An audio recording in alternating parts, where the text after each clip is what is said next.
we recommend that you watch the movie before watching our episodes.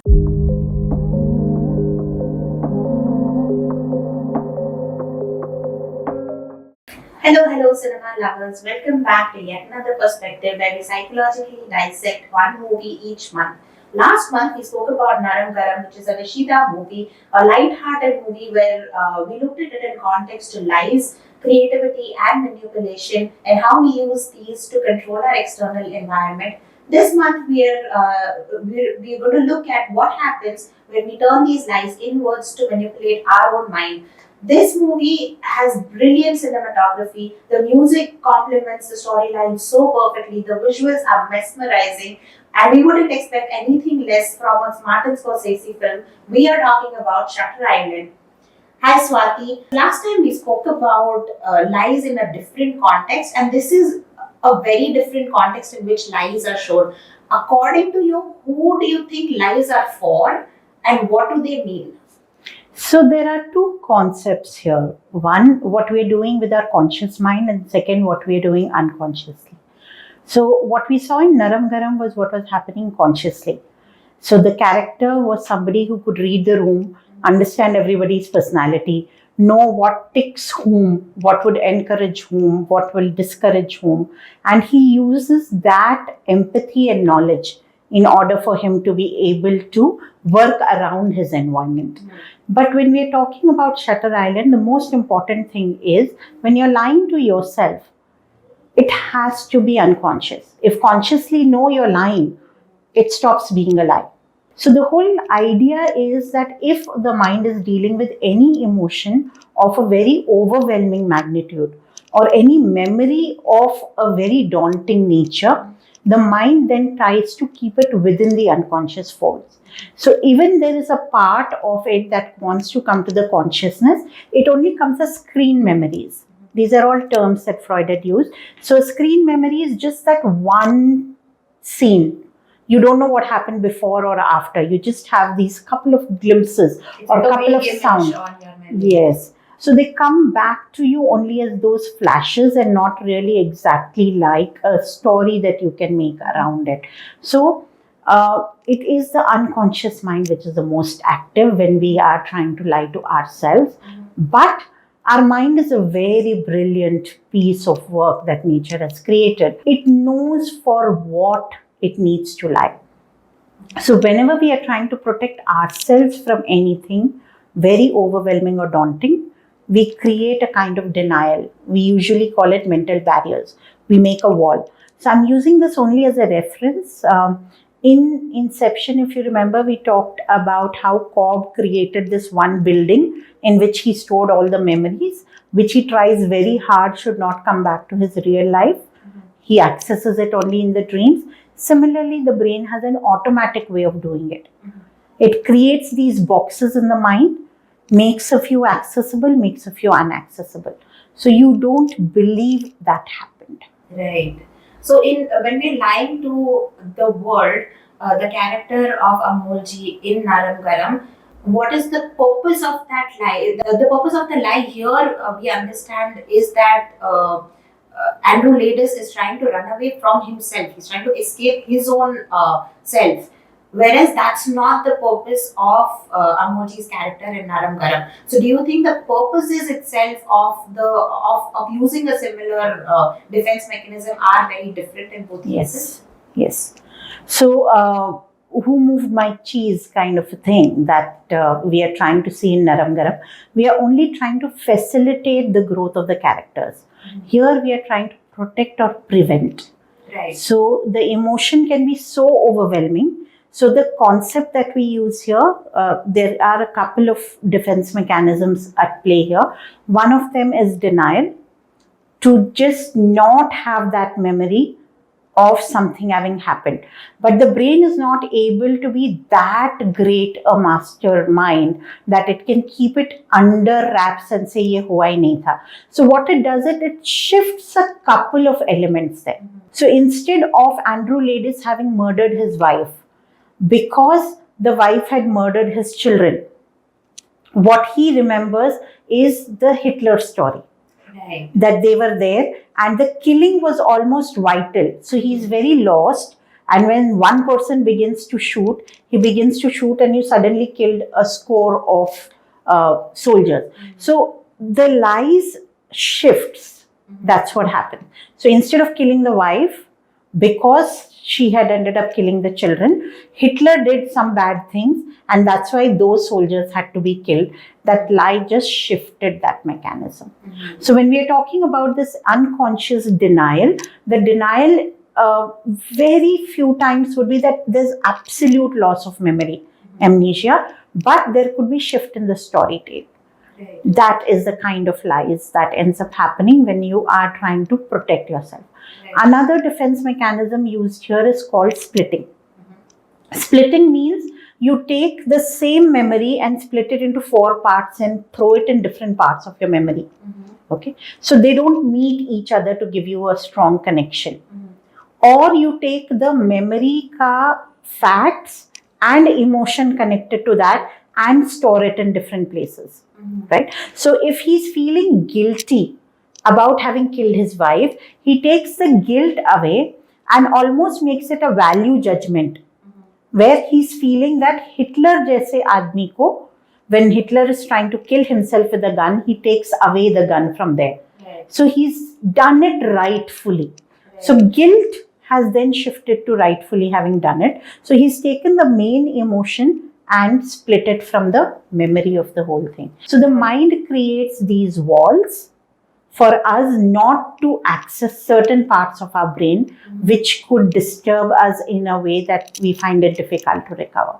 So it's self-preservation. So the reality exists, it's just manifested in your brain, it's manifested in a different scenario, which is impersonal to yourself. Yes. Which is why it's easier to imagine that scenario outside of yourself. Yes. That is what.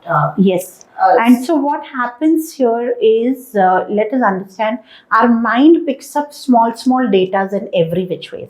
So this movie is set in 1954, right? So 3-4 things. The World War had just finished, right? A lot was happening in the world politically for everything to settle down. And under those circumstances, the mental health scenario was also very bad back then. Right. So in one scene where Dr. Cawley talks about it as to how those people were chained, they were left to lie in their own filth, or they were soaked in ice water. Those are realities of human beings as to how we out of fear can end up doing such barbaric things.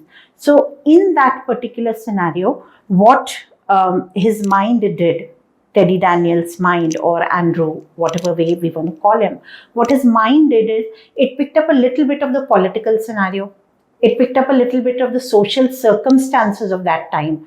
It picked up a little bit of his own alcoholism. It picked up a little bit of his wife having spoken to him about the mental health thing. And because the mental health scenario was not as aware as today, you kind of want to deny the presence of that.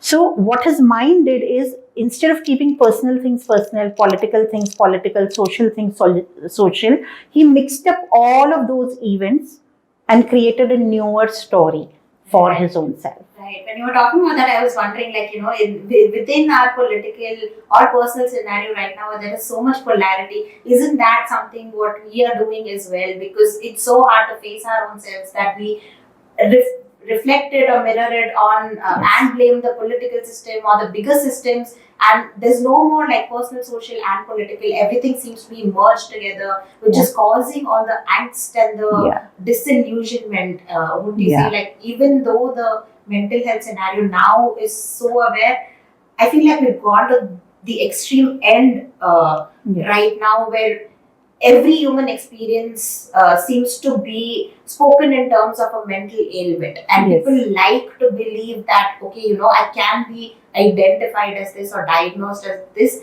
which would explain my eccentricities or something that I cannot accept about myself. Yes. So given that, what we need to understand if we look at today's mental health scenario is, we'll have to look at the symptoms are still going to be same across the board. But what we need to look at is, right now I'm going through a breakup, so it's just a painful space. I don't need to call it a depression or a mental health issue or whatever. I could be ending up having flashes of the past. I could be ending up swinging between the breakup is a good thing for me, a bad thing for me. It's not schizophrenic that I'm trying to make two opposites meet or anything. So there is just pain, which I know I will have to give myself time to recover. There are other things which is a phase, right? So for example, teen troubles. Yeah, when you're just about 25, 26, that stepping from the theoretical world to the practical world and the kind of adjustment issues we can end up going through. It's just a phase. A very simple example, 3 महीने का बच्चा bed wait करता है, you won't get overwhelmed or want to run to the doctor saying, is my child insecure? 13 साल का बच्चा, if is bedwetting, you would want to be taking those decisions, right? Look under the cover, see if there's insecurity or things like that. So a lot of times these could just be phases. A lot of times there could be a problem which we haven't been able to diagnose. You solve that problem and whatever symptoms you're having will go away. And the fourth is pathology, where you're saying such much anxiety, clinical anxiety hai, clinical depression hai, right? So for example, when we did As Good As It Gets, it was clinically diagnosable OCD, obsessive compulsive disorder. Right. But such might not be the case all the time. It's a problem, you solve it and you get over it. Right. What is happening in today's scenarios, we are not able to divide it in these 4 P's. Pain, phase, problem or pathology. Correct. We are very directly jumping to pathology. Right? But this I think would phase out again. थोड़ा information overload की वजह से ये हो रहा है. But yeah, thankfully we are not as barbaric as we were at that point of time. Yeah, as you said, it can be a phase. I remember when I was studying psychology, when we would read abnormal psychology, we would read about different disorders. Each of us in the class would be like, oh, I have this, I have this, I have this, oh my God, I have this as well. So I think all of us have like a minuscule amount of all of these traits that we describe in pathology. It's just that it's not detrimental to our everyday living, which is why we cannot diagnose it as pathology. We don't need to diagnose it. Yeah. So in this film, what they've been able to do really very beautifully is to be able to create the trauma of that intense nature, to be able to have a denial of that intense nature. Right. And just because of the intensity, and again, read it somewhere, maybe watched it in one of the movie interviews, how Freud becomes so very vital to a lot of this kind of cinema, where you're dealing with the unconscious mind, where you're saying that the unconscious mind will always seem like it's in the dark, it's foggy, it's constantly raining. It feels like don't have any respite, you can't get out in that scenario. So very few scenes in this movie are in full daylight, sunlight as such. Otherwise, it's always actually, in the last 15 minutes of the movie, when he accepts his situation, is when it starts to get light. Yes. Otherwise, it's always in darker places, closed places. Even if it is on the mountain where they go because he wants to go to the lighthouse, right, where he abandons Chuck for a while and then Chuck disappears. That particular scene also, if you go to see, it's very rainy and suddenly there are a lot of rats that come, right? And a lot of times having rats as part of, suddenly coming in is simply about how they gnaw at our unconscious, So all of this that we are not aware, funnily we are also aware. That trickiness that a rat can show, that it's always hidden in that hole and it can come out when he finds Rachel Salandra in that cave. So he's discovering, but he's still discovering only within the space his mind is willing to still keep him safe. He's not discovering the reality of it, that he killed his wife. It is still about the paranoia. So the intense paranoia of government officials will always kind of rob from you. Yeah, everything is a defense mechanism. Yeah, constantly looking at the world as being restless and attacking. So the introduction of the characters, for example, when they enter, Macpherson, he asks them, why are all your people so edgy? And he says, for the last 2 days, all of us are, right? So this whole thing, that insanity is loose, and that need to crave for sanity, that's just so beautifully again shown in the film. Right. when you were talking about splitting, I had this question. Like, he says when he thinks he's a detective and he's at Eddie Daniels and he's looking for Rachel Solano, and the doctor tells him that she believes that she's not in an institution, she is at her home, and everyone else is like service provider, like postmen or delivery boys. Yeah. And he says, "Oh, how can she not know? Being in a mental institution, that's something that you would notice from time to time." Yes. Which is exactly his scenario. He logically knows that this is not possible, but emotionally he's disconnected to that fact. Yes. So, So would the that split. you say is the split between emotion and The memory, the logic, and the emotion and the facts. So there are 4 aspects to this. okay? So logic is still in its place. So if you'll talk to him, you will not figure out that he is mentally that insane. Right. Because nothing that he's saying is seeming irrelevant to that situation. Right. The logic is in place, but that logic is detached from the memory. Mhm. Although the scene has been created to him exactly the way it was, that 3 children killed, and she was the mother who was insane. She made them sit around the dining table, wanted to play. So they are saying everything that his mind knows. Right. They are also repeating the sentence, "Why are you so wet, baby?" Mhm. But his mind is just not connecting this logic with the memory. Right. So the fact, emotion, memory, and logic. Right. That's the split. Thanks, Swati. This has been wonderful. We will continue talking about this movie in our upcoming episodes, where we'll go deeper into what memory is, what happens when anger is turned into guilt, what happens when anger is turned inwards and it turns into guilt, and a lot of other interesting concepts from this movie. It is so rich. The movie is so psychologically rich that we've been churning in our head all that we can talk about and condense it into 4 episodes and bring it to you. We'll be back next time. Thank you for watching.